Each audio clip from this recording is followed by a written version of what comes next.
Baik, rekan-rekan sekalian, Assalamualaikum warahmatullahi wabarakatuh. Salam sejahtera untuk kita semua. Om Swastiastu, Namo Buddhaya, salam kebajikan. Selamat datang kembali dan selamat siang saya ucapkan kepada Bapak Ibu Dewan Juri, Bapak Ibu dosen pendamping, serta rekan-rekan peserta PIMNAS ke-34 tahun 2021. Saya ulangi sekali lagi, waktu yang diberikan masing-masing kelompok adalah selama 30 menit, di mana 5 menit pertama itu dilakukan untuk persiapan, dipersilakan untuk melakukan pengecekan share screen, serta audio dari masing-masing anggota kelompok. Selanjutnya 10 menit akan kita lakukan sesi presentasi, dan 15 menit terakhir akan kita lakukan sesi penjurian bersama Bapak Ibu Dewan Juri. Oke teman-teman, kita akan melanjutkan sesi kedua dengan kelompok nomor urutan ke-9. Saya persilakan operator untuk melakukan pengundian. Saya persilakan.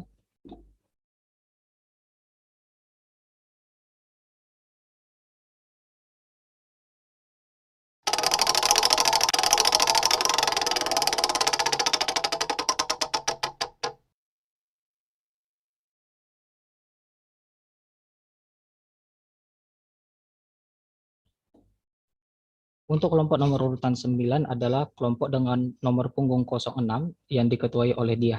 Kepada kelompok tersebut, saya persilakan untuk melakukan persiapan selama 5 menit, dipersilakan untuk melakukan pengecekan share screen serta audio dari masing-masing anggota kelompok.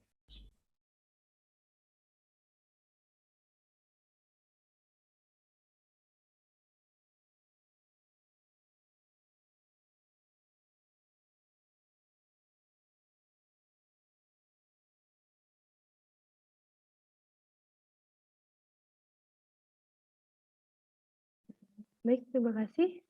Sebelum memulai presentasi, alangkah baiknya untuk kami mengecek suara terlebih dahulu. Dimulai dari saya, cek, apakah suara saya terdengar? Siap, sudah terdengar, Teh. Baik, lanjut ke Afifi. Cek, 1, 2, 3, apakah suara saya terdengar? Ya, terdengar. Lanjut ke Cynthia.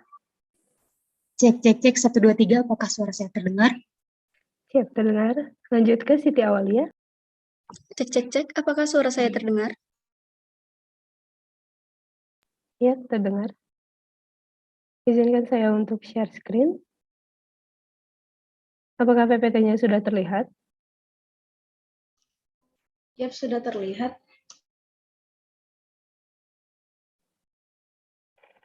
Apakah sudah bergerak? Sudah bergerak, Teh. Baik, terima kasih. Mohon bantuannya kepada moderator untuk dihitung mundur. Terima kasih. Baik, terima kasih. Saya imbaukan kembali agar dilakukan kerjasama dengan baik antar kelompok. Jika terjadi kendala saat presentasi, nanti bisa digantikan oleh anggota kelompok lainnya, sehingga presentasi akan tetap terus berjalan dan waktu pun tetap terus berputar. Jika dirasa persiapan sudah cukup, silakan lakukan presentasi tepat pada menit ke-25.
Baik, sebelum kami mulai presentasi, alangkah baiknya bila kami berdoa terlebih dahulu.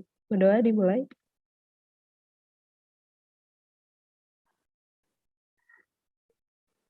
Berdoa selesai.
Baik, saya persilakan untuk melakukan presentasi.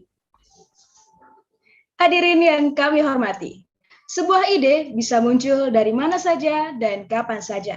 Yang terpenting adalah selalu menjaga rasa keingintahuan, memelihara keinginan untuk berkembang menjadi lebih baik, dan merealisasikan ide. Sebab ide akan lebih bernilai jika diwujudkan jadi karya. Assalamualaikum warahmatullahi wabarakatuh. Yang terhormat, Dewan Juri, Bapak Ibu dosen pembimbing, dan rekan-rekan seperjuangan. Selamat siang dan salam sejahtera untuk kita semua. Hadirin yang kami hormati, dari 272 juta masyarakat Indonesia, 70% diantaranya adalah penderita penyakit yang sama. Menurut catatan Dermatologi Kosmetika Indonesia, 7 dari 10 masyarakat Indonesia terjangkit penyakit ini. Penyakit apakah itu? Jawabannya adalah jerawat. Penyakit ini tampak ringan dan sepele, namun dapat berdampak pada tingkat kepercayaan diri dan mental pengidapnya. Karena disebabkan oleh bakteri, maka antibakteri menjadi salah satu solusi untuk mengatasinya. Menurut Anggraini tahun 2013, antibakteri dalam bentuk gel adalah pilihan yang efektif sebab dapat meresap secara lebih baik ke dalam kulit. Namun, penggunaan antibakteri secara berlebihan dapat menyebabkan resistensi antibiotik, dan ini sangat berbahaya. Lalu, apa yang bisa dilakukan? Salah satu yang bisa dilakukan adalah mencari alternatif antibakteri, namun bersumber dari tumbuhan. Contoh tumbuhannya adalah magwort dan pegagan. Tumbuhan magwort dan pegagan ini banyak di sekeliling kita, salah satunya di lingkungan kampus UPI tercinta. Oleh karena itu, kami dari tim PKM RE Universitas Pendidikan Indonesia yang diketuai oleh Diah Puspitasari dan beranggotakan Cynthia Yuniar, Siti Awalia Nurfadila, dan Afifi Mutiarani, tentunya di bawah bimbingan Ibu Dr. Hajah Dia Kusumawati MSI, mengangkat ide ini dalam penelitian kami yang berjudul Efektivitas Gel Ekstrak Daun Magwort dan Daun Pegagan pada Aktivitas Bakteri Penyebab Jerawat. Hadirin yang kami hormati, magwort dan pegagan mengandung senyawa antibakteri seperti yang tampak pada slide. Hasil penelitian terdahulu juga membuktikan adanya pengaruh senyawa yang terkandung di dalam magwort dan pegagan sebagai antibakteri. Penelitian ini bertujuan untuk menguji dan memperoleh formula gel ekstrak daun magwort dan daun pegagan yang efektif membunuh serta mengendalikan pertumbuhan bakteri penyebab jerawat. Manfaat dari penelitian ini yaitu untuk mendapatkan formula gel ekstrak daun magwort dan daun pegagan, serta untuk memaparkan efektivitas gel ekstrak daun magwort dan daun pegagan terhadap aktivitas bakteri penyebab jerawat. Untuk metode dan tahapan dalam penelitian akan dijelaskan oleh Siti Awalia Nurfadila. Baik, terima kasih Afifi. Bapak Ibu Dewan Juri, penelitian kami merupakan penelitian eksperimen yang dilakukan selama 3 bulan secara daring dan luring. Adapun beberapa tahapan yang telah tim kami lakukan meliputi tahap pembuatan ekstrak, pembuatan gel, pengujian gel dan bakteri, serta analisis data. Pada proses pembuatan ekstrak dimulai dengan tahap pencucian, pengeringan menggunakan pudih hidrator, penghalusan, maserasi, serta evaporasi atau penguapan dengan menggunakan metode steam. Setelah hasil ekstrak didapat, kami melanjutkannya ke tahap pembuatan ekstrak. Terdapat 9 variabel, meliputi ekstrak daun magwort 2,5, 5, dan 10%, ekstrak daun pegagan 2,5, 5, dan 10%, serta ekstrak campuran keduanya 2,5, 5, dan 10%. Adapun tahapan dari proses pembuatan gel dimulai dengan mencampurkan beberapa bahan seperti aquades, biskolam, propilen glikol, setengah gliserin, DMDM, kemudian ditambahkan dengan ekstrak yang sudah dicampurkan dengan setengah gliserin dan TEA lalu dihomogenkan hingga membentuk suatu gel. Setelah gel didapat, kami melakukan 5 pengujian, meliputi uji pH pada gel, uji homogenitas, uji organoleptik, uji biokimia terhadap bakteri, serta uji daya hambat. Pada pengujian yang pertama, yaitu uji pH gel, kami melakukannya untuk melihat apakah pH sediaan gel yang telah kami buat sesuai dengan pH sediaan gel di pasaran. Seperti yang terlihat, pH magwort berada di angka 9,9, lebih tinggi bila dibandingkan dengan pH gel lainnya. Meskipun begitu, pH gel magwort, pegagan, maupun campuran masih berada di rentang pH kontrol positif dan kontrol negatif. Pada pengujian yang kedua, yaitu uji homogenitas gel, kami melakukannya untuk mengetahui homogenitas dari sediaan gel yang ditunjukkan dengan ada tidaknya tekstur kasar. Seperti yang terlihat pada gambar, gel ekstrak daun magwort, pegagan, campuran, maupun gel tanpa ekstrak memiliki homogenitas yang baik, dan ditandai dengan tidak adanya tekstur kasar. Pada pengujian yang ketiga, yaitu uji organoleptik gel, kami melakukannya untuk mengetahui sifat fisik meliputi warna, aroma, dan tekstur dari sediaan gel. Adapun hasil dari uji organoleptik seperti yang terlihat pada gambar dan tabel. Hasil uji organoleptik warna menunjukkan warna coklat untuk sediaan gel mugwort, warna hijau untuk sediaan gel pegagan dan campuran, serta bening pada kedua kontrol. Untuk uji organoleptik aroma, setiap-tiap gel memiliki aroma yang khas, seperti aroma khas mugwort pada gel ekstrak mugwort dan aroma pegagan pada gel ekstrak pegagan. Kemudian, untuk uji organoleptik tekstur, semakin tinggi konsentrasi tekstur yang digunakan, maka semakin cair tekstur yang dihasilkan. Kemudian, pada pengujian yang keempat, yaitu uji biokimia bakteri. Karena sebelumnya penelitian ini tidak dilakukan di laboratorium, maka kami cantumkan bukti sertifikat pembelian bakteri, di mana bakteri yang kami beli merupakan bakteri yang benar untuk penelitian ini. Yang terakhir yaitu uji daya hambat akan dipaparkan oleh Cynthia Yuniar. Baik, terima kasih Siti. Uji daya hambat dilakukan dengan cara merendam paper disk ke dalam gel variabel, kemudian diletakkan di atas pertumbuhan bakteri yang akan diuji. Setelah itu menghitung diameter daerah bening di sekitar paper disk yang telah diletakkan.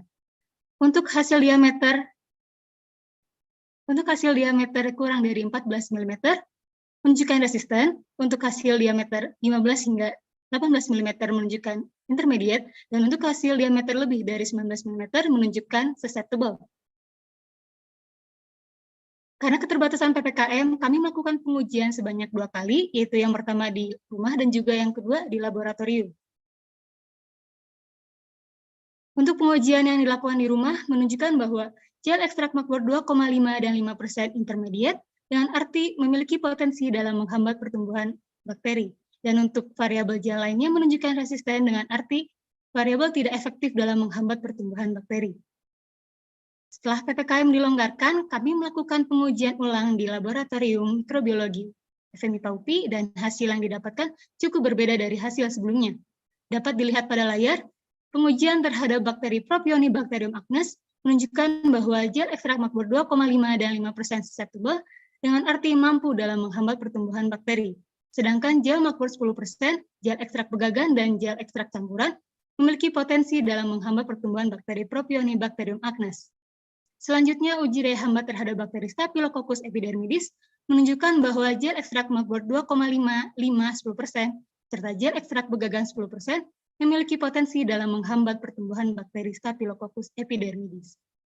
Dan yang terakhir, pengujian terhadap Staphylococcus aureus menunjukkan bahwa seluruh gel ekstrak mugwort memiliki potensi juga dalam menghambat pertumbuhan bakteri Staphylococcus aureus.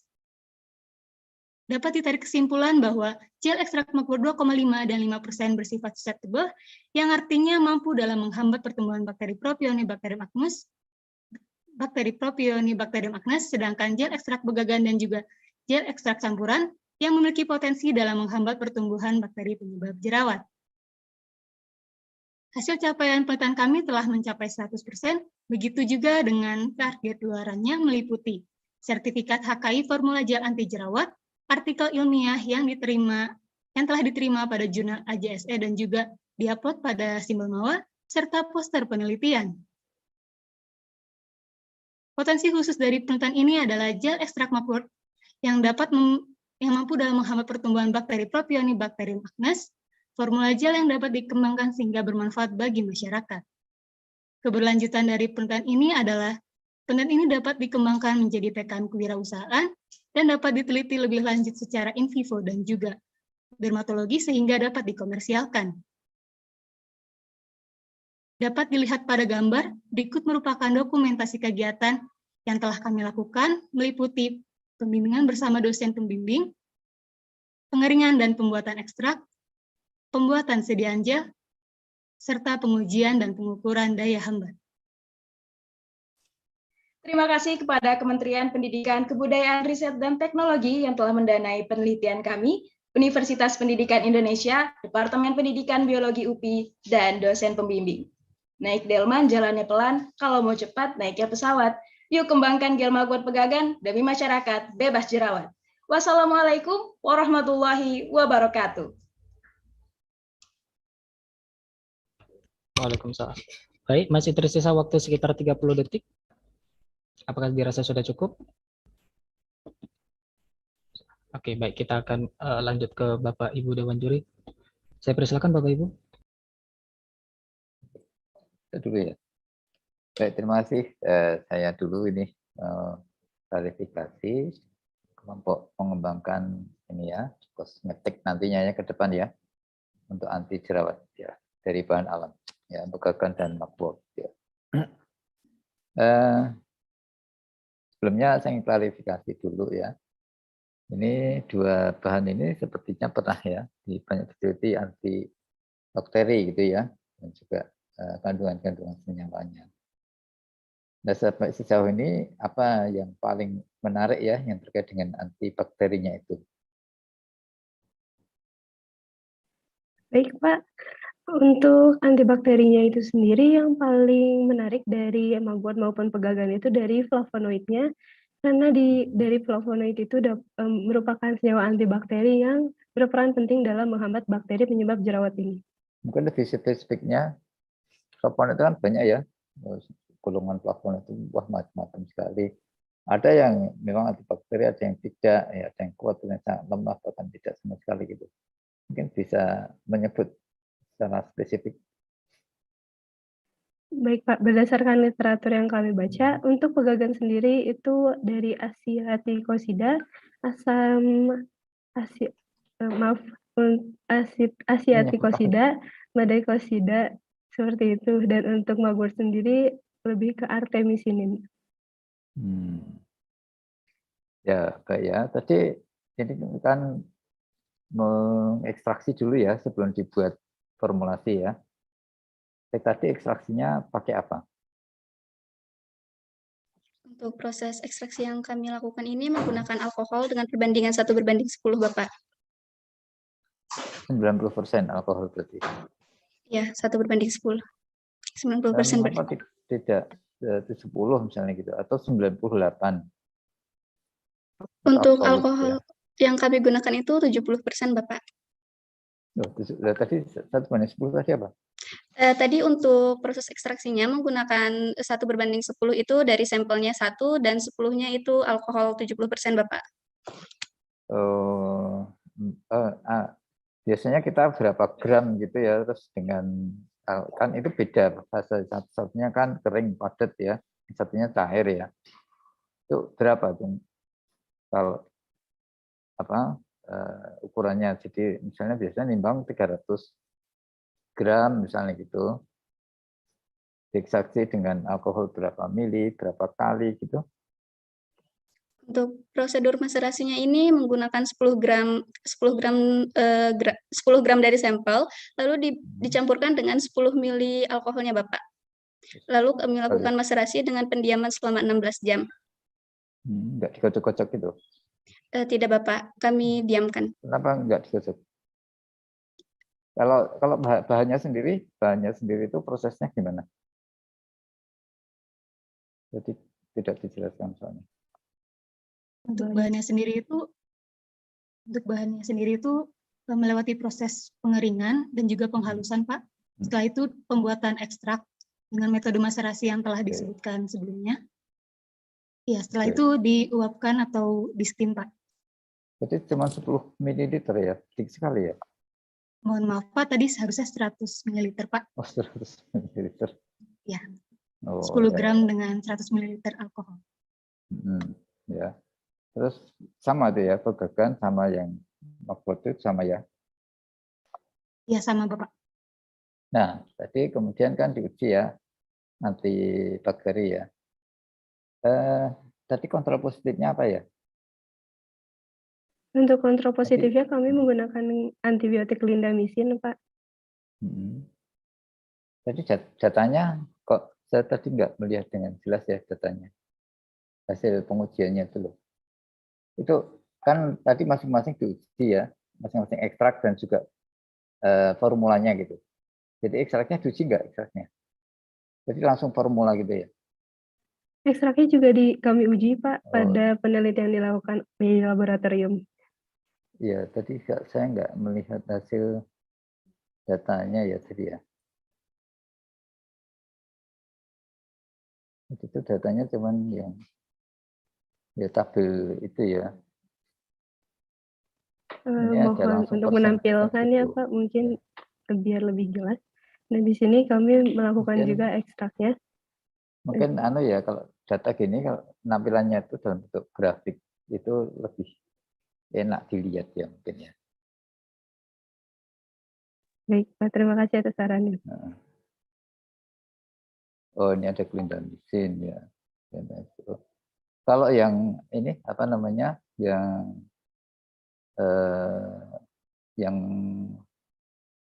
formulanya, yang formula itu ini oh ini ada gelnya ya. Kalau apa namanya, pembawa gelnya sendiri diuji enggak? Ini adanya Kami uji Pak, yang di sini dikontrol negatifnya. Oke. Ya itu ya sebenarnya itu kalau di analisis statistik menarik itu ya. Jadi kan kalian sudah pengujinya kan ada variasi ya, di itu ada plus minusnya SD-nya diukur. Itu untuk menyatakan bahwa itu berbeda tuh. Ini diuji statistik enggak? Belum ya kayaknya ya. Ini kalau diuji statistik sebenarnya menarik. Ya, dari hasil-hasil ini loh ya. Baik, Pak. Oke, Terima saya kasih. kira dari saya cukup. Silakan ke Jurlah atau Iya. ya, Baik, terima kasih Pak Indi. Selamat dulu untuk Diah Puspitasari dan kawan-kawannya ya. Jadi tadi sudah ditampilkan data bahwa dibuat gel ya, gel untuk obat jerawat seperti itu. Ada yang single, ada yang campuran ya. Nah, kemudian dilakukan uji. Kalau saya lihat dari awal itu proses pembentukan gel itu diekstrak dulu, kemudian dicampur-campur, diaduk-aduk, lantas jadi gel kan begitu ya, lantas diuji.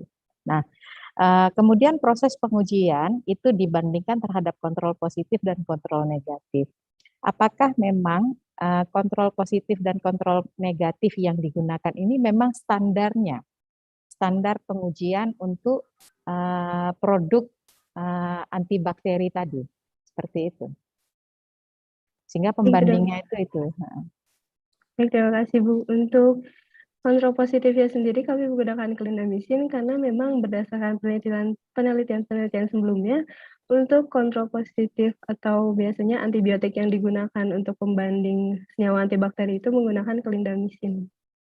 Karena karena untuk clindamycin ini sendiri dia lebih bersifat lebih antibiotik karena dibandingkan antibiotik lain itu ada yang sudah resisten terhadap bakteri-bakteri yang kami gunakan. Oh, oke. Karena harusnya biasanya kalau kita menguji sesuatu itu harus ada standarnya gitu ya. Ya kalau memang standarnya seperti itu, saya kan tidak terlalu paham sampai ke sana. Tapi oke. Nah kemudian begini. Kalau saya perhatikan, produk yang dibuat itu kan hanya dengan memvariasikan komposisi ya, atau jumlah gitu ya, kemudian diuji. Kalau menurut saya sih sebenarnya beberapa faktor tertentu pada saat ekstraksi pun itu sudah bisa divariasikan untuk mendapatkan produk yang lebih standar sebenarnya. Ya. Tapi sebenarnya yang di bagian ekstraksi itu sendiri sudah pernah ada yang melakukan tidak? Sehingga kalian melakukan proses ekstraksi dengan cara yang seperti itu. Gitu.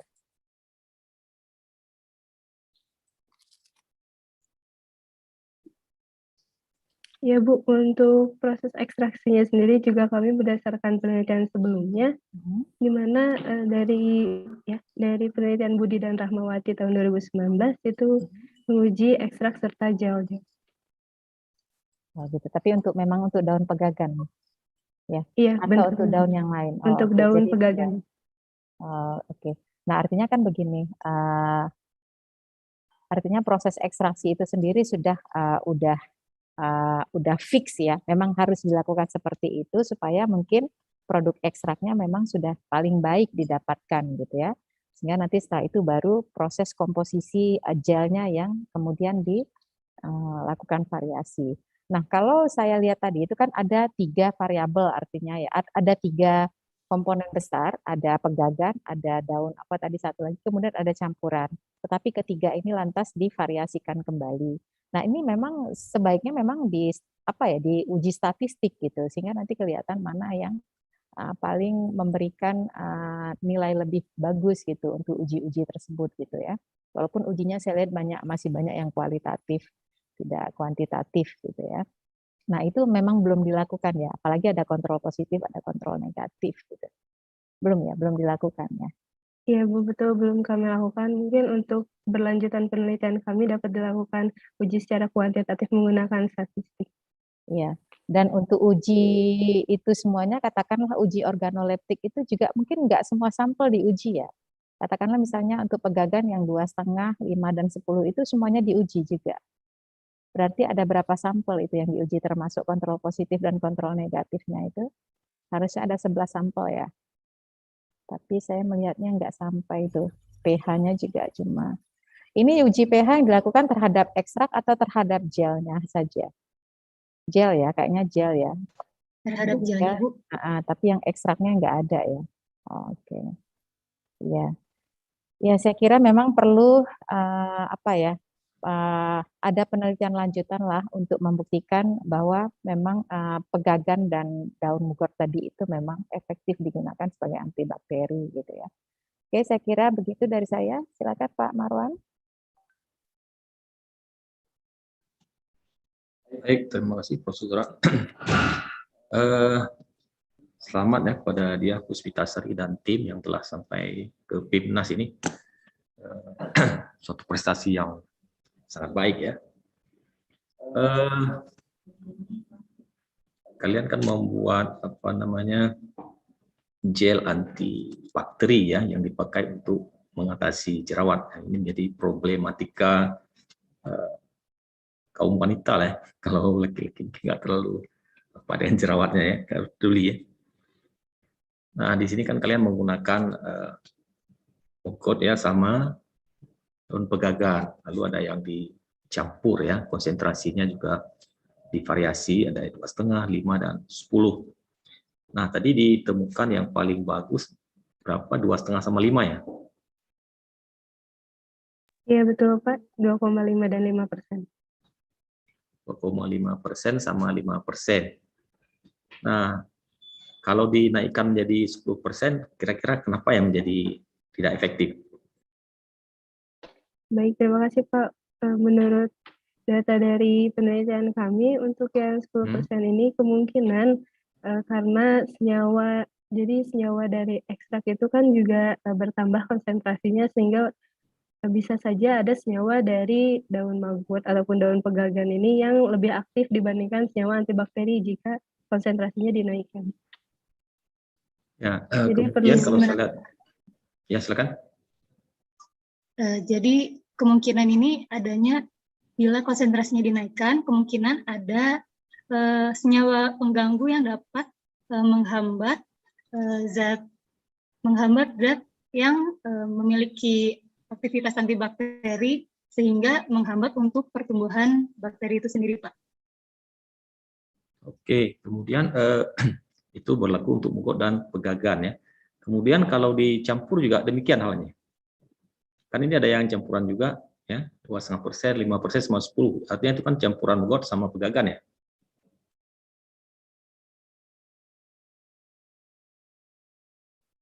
Iya Bapak, ada yang campurannya. Maksudnya dampak yang campuran ini sama juga dengan yang tanpa dicampur tadi. Maksudnya yang 10% ini juga tidak terlalu efektif. Kemungkinan besar seperti itu Bapak. Namun jika dilihat dari banyaknya zat kimia yang berasal dari tumbuhan tersebut, bisa saja kan tadi dilihat dari gel ekstrak mugwort itu lebih bagus ya Pak efektivitasnya terhadap daya hambat. Nah ini bisa menunjukkan bahwa ekstrak daun mugwort ini lebih banyak mengandung antibakteri bila dibandingkan dengan gel ekstrak pegagannya Bapak. Jadi di sini apabila kita mencampurkan gel ekstrak mugwort dan pegagan itu tidak lebih efektif dengan gel mugwortnya saja. Hal ini bisa dikarenakan karena mugwort itu kebanyakan antibakteri, sedangkan dari ekstrak pegagan itu kebanyakannya sebagai antiinflamasi, Bapak. Oke, saya kira cukup ya. Terima kasih. Terima kasih Bapak dan Ibu. Masih ada tersisa waktu sekitar 30 detik. Bapak Ibu Dewan Juri, jika ada tambahan saya persilakan. Cukup. Masih ada waktu sekitar 20 detik lagi, ada penambahan dari kelompok nomor punggung 06. Cukup ya? Oke, baik. Terima kasih kepada nomor urut punggung 06 yang telah melakukan presentasinya. Terima kasih kepada Bapak Ibu Dewan Juri. Saya informasikan kepada teman-teman yang sedang melakukan presentasi agar tidak merubah urutan spotlight, sehingga urutan ini layout seperti